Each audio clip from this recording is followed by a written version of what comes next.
जय माता दी। आप सभी को नवरात्रि की बहुत बहुत शुभकामनाएं। माता रानी आप सभी पर अपनी कृपा सदा सदा के लिए बनाए रखे। सप्तशती अध्याय 4 में इंद्र आदि देवताओं द्वारा देवी की स्तुति की गई है और इस अध्याय में 42 श्लोक आते हैं। दुर्गा सप्तशती पाठ अध्याय 4 इंद्र आदि देवताओं द्वारा देवी की स्तुति, निशुंभ के संहार की कथा।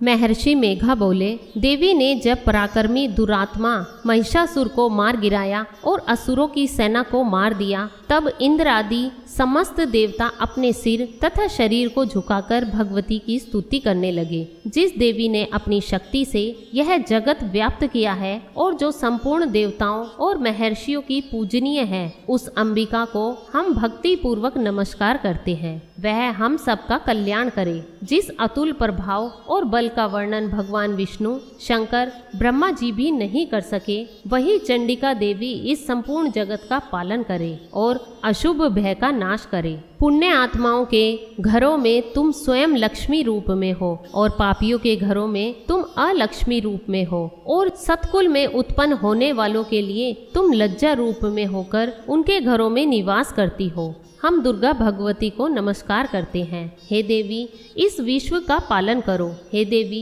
हम तुम्हारे अचिंत्य रूप का किस प्रकार वर्णन करें। असुरों का नाश करने वाली भारी पराक्रम और समस्त देवताओं और दैत्यों के विषय में जो तुम्हारे पवित्र चरित्र हैं, उनका हम किस प्रकार वर्णन करें। हे देवी, त्रिगुणात्मिका होने पर भी तुम संपूर्ण जगत की उत्पत्ति का कारण हो। हे देवी, भगवान विष्णु, शंकर आदि किसी भी देवता ने तुम्हारा पार नहीं पाया। तुम सबकी आश्रय हो। यह संपूर्ण जगत तुम्हारा ही अंश रूप है, क्योंकि तुम सबकी आदिभूत प्रकृति हो। हे देवी, तुम्हारे जिस नाम के उच्चारण से संपूर्ण यज्ञों में सब देवता तृप्ति लाभ करते हैं, वह स्वाहा तुम ही हो। इसके अतिरिक्त तुम पितरों की तृप्ति का कारण हो, इसलिए सब आपको स्वधा कहते हैं। हे देवी, वह विद्या जो मोक्ष को देने वाली है, जो अचिंत्य महाज्ञान स्वरूपा है, तत्वों के सार को वश में करने वाले,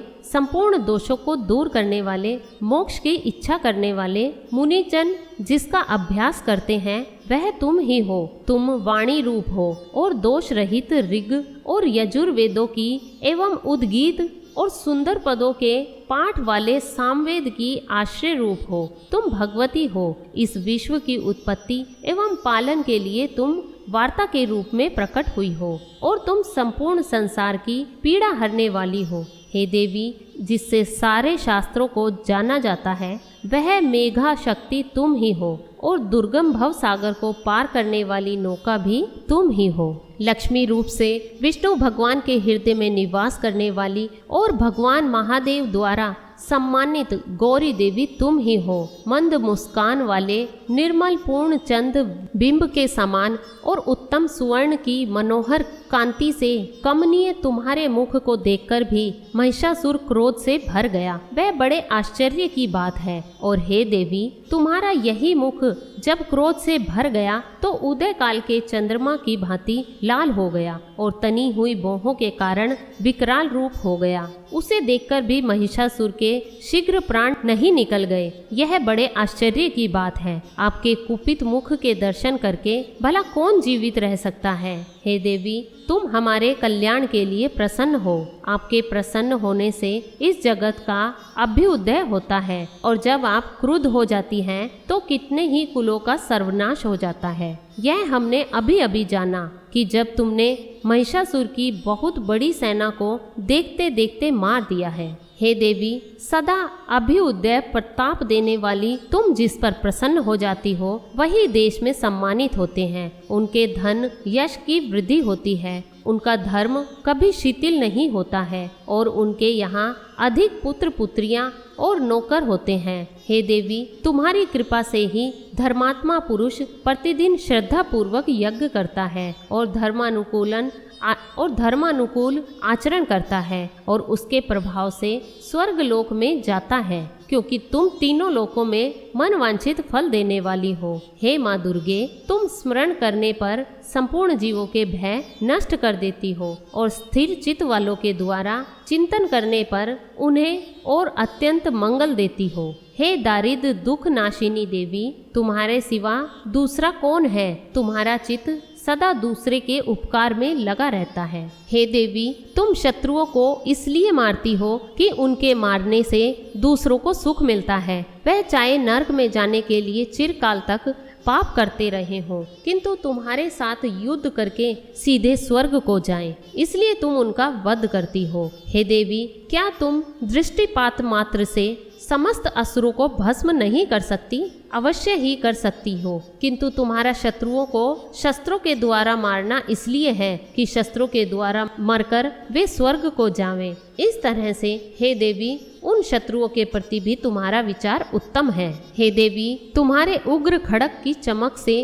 और त्रिशूल की नोक की कांति की किरणों से असुरों की आंखें फूट नहीं गई। उसका कारण यह था कि वे किरणों से शोभायमान तुम्हारे चंद्रमा के समान आनंद प्रदान करने वाले सुंदर मुख को देख रहे थे। हे देवी, तुम्हारा शील बुरे वृतांत को दूर करने वाला है और सबसे अधिक तुम्हारा रूप है, जो न तो कभी चिंतन में आ सकता है और न ही जिसकी दूसरों से कभी तुलना ही हो सकती है। तुम्हारा बल व पराक्रम शत्रुओं का नाश करने वाला है। इस तरह तुमने शत्रुओं पर भी दया प्रकट की है। हे देवी, तुम्हारे बल की किसके साथ बराबरी की जा सकती है और शत्रुओं को भय देने वाला इतना सुंदर रूप भी और किसका है? हृदय में कृपा और युद्ध में निष्ठुरता, यह दोनों बातें तीनों लोकों में केवल तुम्ही में देखने में आई है। हे माता, युद्ध भूमि में शत्रुओं को मारकर तुमने उन्हें स्वर्ग लोक में पहुंचाया है। इस तरह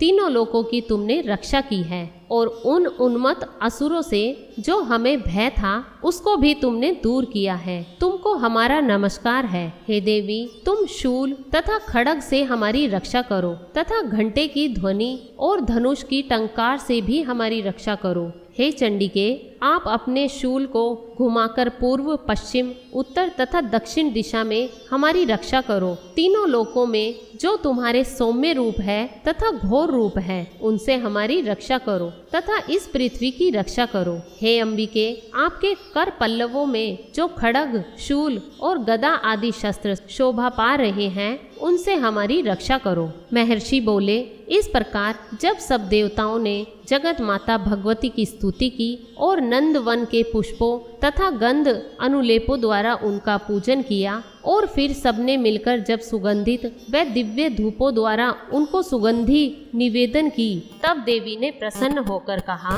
देवी बोली, हे देवताओं, तुम सब मुझसे मन वांछित वर मांगो। देवता बोले, हे भगवती, तुमने हमारा सब कुछ कार्य कर दिया, अब हमारे लिए कुछ भी मांगना बाकी नहीं रहा, क्योंकि तुमने हमारे शत्रु महिषासुर को मार डाला है। हे महेश्वरी, तुम इस पर भी यदि हमें कोई वर देना चाहती हो तो बस इतना वर दो कि जब जब हम आपको स्मरण करें तब तब आप हमारी विपत्तियों को हरने के लिए हमें दर्शन दिया करो। हे अंबिके, जो कोई भी तुम्हारी स्तुति करे तुम उनको वित्त, समृद्धि और वैभव देने के साथ ही धन और स्त्री आदि संपत्ति बढ़ावें और सदा हम पर प्रसन्न रहें। महर्षि बोले, हे राजन, देवताओं ने जब जगत के लिए तथा अपने लिए इस प्रकार प्रश्न किया तो बस तथास्तु कहकर देवी अंतर्ध्यान हो गई। हे भूप, जिस प्रकार तीनों लोकों का हित चाहने वाली यह भगवती देवताओं के शरीर से उत्पन्न हुई थी,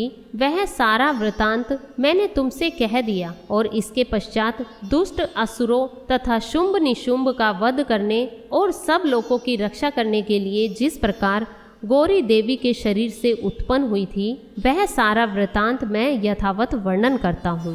इस प्रकार दुर्गा सप्तशती का चौथा अध्याय समाप्त हुआ। बोलिए महाशक्तिशाली दुर्गा मैया की जय।